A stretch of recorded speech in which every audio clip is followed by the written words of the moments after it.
What is going on, everyone? I am so excited to record today's video. I just watched Rumble in the Bronx. This is one of my favorite movies. This movie was actually released in 1995 in Hong Kong. It didn't come out into America until the next year, so 1996. So it took us a year to finally see it. I was never into the martial arts movies growing up. I never really watched any Bruce Lee movies. Don't hate me, I just never watched them, okay? So Rumble in the Bronx is my introduction not only to martial arts, it was my introduction to this man right here, Jackie Chan. Now, before I go into the good on this movie, and there's a lot of good, trust me, there is some bad, and I mean bad in this movie. Start things off with the plot. The plot is just paper thin. The plot is ridiculously stupid. So this Jackie Chan character is Kyung. So Kyung comes to visit his uncle in Japan for his wedding. He flies in. Oh, and by the way, when he flies in, the music that they play, it's just this over dramatic, completely over the top music, but I liked it. I can't help it. When the song came on, I just kept wanting to hear it again and again and again. I like the music. It's weird. It's campy. Like the movie. The movie is weird and campy, but I liked it. When Kyung first gets to his uncle's house, he starts using this weird, like, wooden contraption, practicing his karate. A boy sees him, Danny, and the very next scene, you see him giving him his game gear. Like, they suddenly now are best friends, I guess. God forbid we get an extra scene of them talking or something. Before the wedding, the uncle sells the store he owns to this woman named Elena. After selling the store, the uncle and his wife, they're gone. They go on a honeymoon, and then you're just left with Jackie Chan in New York beating up bad guys. Anyway, Jackie Chan ends up, I should probably stop calling him Jackie Chan. His name's Kyung in the movie. So Kyung ends up offering Elena help in the store. The first day helping in the store, they get robbed. But not like robbed in the traditional sense where like they hold them up at gunpoint and take their money. No, they just catch these thugs stealing a bunch of candy, like they're a bunch of kids or something. Kyung ends up beating them all up, and that's how they become not friends. So later on that night, he ends up getting ambushed by this gang. They kind of corner him into an alley where they like throw bottles against a wall, and they break and shatter, and they go all over his face, and they cut him all up. You would think that would be kind of revenge and we're done with it, but it's not. The next day, they see him again, and they chase him down the street in their motorcycles. Kyung has to retaliate by going and finding them and beating them up all over again. It's this loop of just them beating up each other and then beating up each other. Now, in the meantime, there's also this subplot that's going on in the movie. You have a couple of high-profile gangs buying and selling these stolen diamonds. You could tell they're high-profile because they're all dressed up in suits. They kind of look like the agents from The Matrix. Anyway, this diamond deal goes bad, and one of the limos ends up crashing. Someone from the original gang ends up stealing the diamonds. Quite the step up from stealing candy bars. And now the agents are after him. Again, they look like agents. I'm just going to call them agents, whatever. So now that we have this secondary side plot going on, Tony decides enough is enough.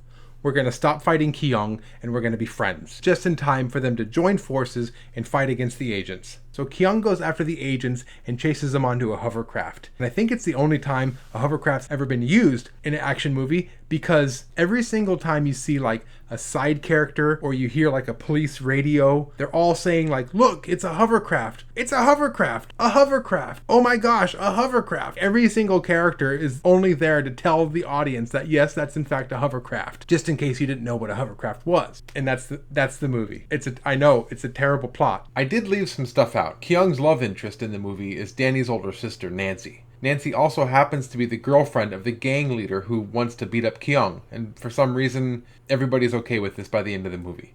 I don't know, it's stupid. Trust me, anything that I left out only makes the plot better. Another thing that's awful about this movie, I'm just going to get it off my chest before I go into the good, the acting. The acting is horrendous. I don't think they managed to get anybody in this movie who knew how to act. Okay. Now I'm going to move on to the good things. What's good about this movie? The acting. The acting is so bad, it's good. The acting is not only bad, it's consistently bad. Every single character in the entire movie is a terrible overactor, and it makes it so much fun to watch. The next thing that makes this movie so good is what I think to be kind of unique to Jackie Chan. He doesn't bring his ego to the set. What I mean by that is he's okay with being funny on camera, and not just any kind of funny. He's funny at his own expense. In the scene where the uncle is selling the store, they're in the office and there's a one-way mirror looking into the store. But of course, Kyung doesn't know that. So every time he walks by, he's like lifting things, posing, picking his zit, and he's like so into it, his eyes are crossed. There's another scene where he sees the gang driving over cars, so he jumps out of his window to stop them. But the whole time he's wearing a onesie. And as if that wasn't funny enough, now he's stuck outside in a onesie yelling for his uncle to open the door. By the way, can I just say, listening to Jackie Chan yell uncle is one of the funniest things in any movie. Can we all agree on that? Jackie Chan saying uncle is funny. These are a few very funny scenes that Jackie Chan brings to his acting when he doesn't let his ego get involved. We're able to laugh at him, and that's something that, like I said, is unique in these types of movies. His choreography and his fight scenes are just hypnotizing to watch. The first fight scene in the grocery store is a great indication of what you're in for the rest of the movie. Everything's like perfectly still. Everybody's around him, and suddenly he just explodes and like beats up 4 people all at once. He's punching people, he's kicking people. And by the way, who is this Charlie Brown person? Who wears that shirt? At one point he grabs soup off one of the shelves and splashes it in somebody's face. And that's also a great introduction into the rest of the fight scenes in this movie. Jackie Chan has always been known for using his environment and surroundings to his advantage, and this movie showcases it in a fantastic way. In a later fight scene, we see him use, whatever the heck this thing is. We see him fight using refrigerators. He uses a shopping cart. He uses pinball machines. If it's an item that you've seen before, odds are Jackie Chan has probably had a fight scene using it. And this level of creativity is so much fun to watch. It's so engaging. It makes every time you watch this movie fun all over again, because you're excited to see him use whatever he's going to use next to beat up whoever he's beating up. And finally, Jackie Chan does all of his own stunts. I don't know if he was the first actor to be doing all of his own stunts. I know that Tom Cruise does all of his own stunts, but I don't know if that's something new or something he's always been doing.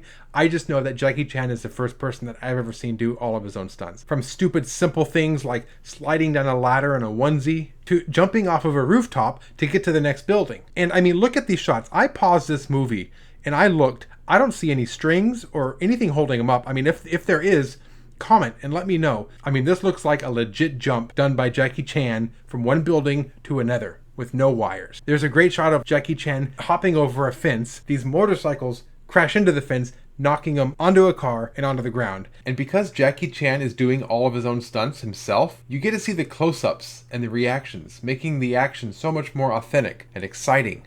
And probably one of the more well-known stunts he did was this one here, where he jumps onto the hovercraft at the end of the movie. And in real life, he actually broke his ankle in this shot.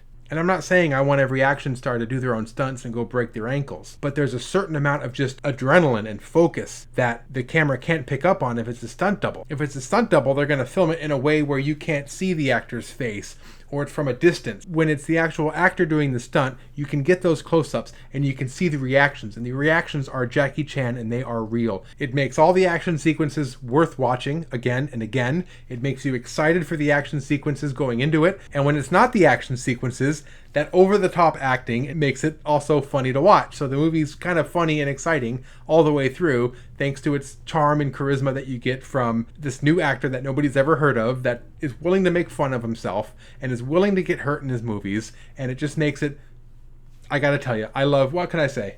I love Rumble in the Bronx. This is one of my favorites. It's a lot of fun to watch. My introduction to Jackie Chan. Is it Jackie Chan's best movie?